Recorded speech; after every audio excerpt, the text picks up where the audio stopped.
이후 이하를 막론하고 이 대표께서는 건강을 해치는 단식을 중단하시기를 정중히 요청합니다.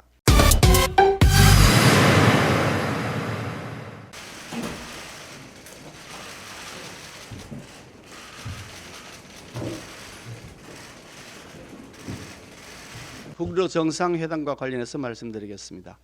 김정은 북한 국무위원장과 블라디미르 푸틴 러시아 대통령이 어제 정상회담을 열고 전방위적인 군사협력을 하기로 했다고 전해지고 있습니다. 북한은 전쟁 중인 러시아에 포탄 등 재래식 무기를 지원하고 러시아로부터 정찰 위성과 대륙간 탄도미사일 등 첨단 군사 기술을 전수받을 것으로 예측되고 있습니다.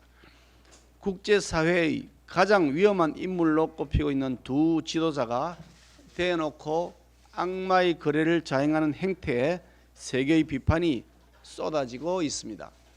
북러 정상회담은 한반도와 동북아 평화는 물론 세계 평화를 위협하는 심각한 도전입니다. 북한과 무기, 군사 기술을 거래하는 것은 유엔 안보리 대북 결의에 정면으로 위반되는 행위이며 안보리 상임이사국인 러시아가 적극적으로 가담해 스스로 참여한 결의를 위반하는 것으로서 결코 묵과할 수 없는 행동입니다. 러시아는 북한과의 무기 거래를 당장 중단할 것을 촉구합니다. 유엔 안보리 상임이사국으로서 더욱 책임 있게 행동할 것을 엄중히 그리고 강력하게 요구하는 바입니다. 개각 관련해서 말씀드리겠습니다.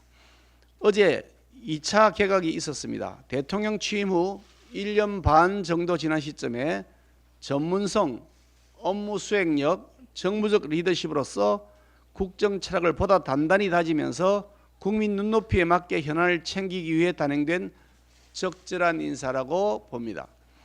새로 지명된 세계 부처 장관 후보자들은 모두 해당 분야에서 평생을 몸담아왔거나 관련 주요 직책을 맡은 바 있는 인물로서 출중한 능력과 전문성을 이미 인정받은 분들입니다.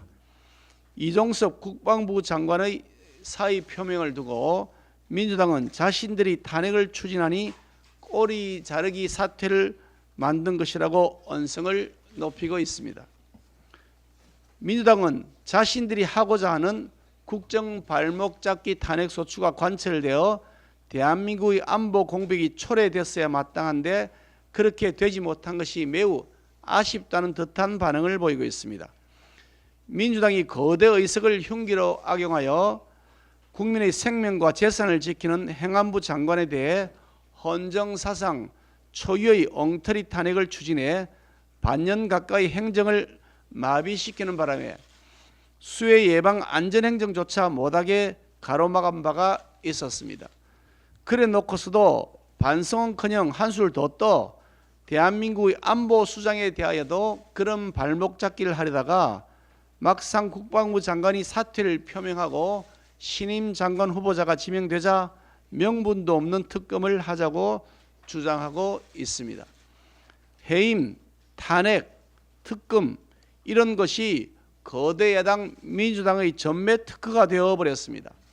당내 위기가 대두될 때마다 당치도 않은 5만 가지 이유를 들며 대통령을 흠집내고 국무위원을 향해 윽박지르고 의석수를 무기로 겁박을 반복합니다.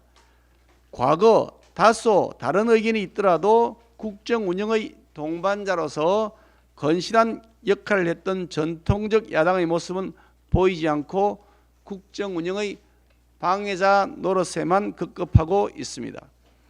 앞에도 말씀드린 바와 같이 북한 김정은과 러시아 푸틴 사이의 모종의 무기 거래가 있었을 것으로 추측되고 있으며 북한은 어제 또다시 미사일 도발을 자행하기도 했습니다. 어느 때보다 비상한 대응이 필요한 상황에 민주당의 당리 당략을 위한 힘자랑 때문에 안보 공백을 초래하는 것은 결코 용납될 수 없는 일입니다. 이재명 대표의 단식과 관련해서 말씀드리겠습니다. 이재명 대표의 건강이 악화되고 있다고 합니다. 어제 이 대표를 진단한 의료진도 단식을 중단하는 것이 바람직하다고 조언한 바 있었다고 전해지고 있습니다. 이하를 막론하고 이 대표께서는 건강을 해치는 단식을 중단하시기를 정중히 요청합니다. 거대 의석을 가진 제1야당의 대표가 정부의 국정 운영을 점검하고 내년도 나라 삶을 챙겨야 하는 중차대한 정기 국회 시기에 단식을 계속하는 것은 바람직하지 않습니다.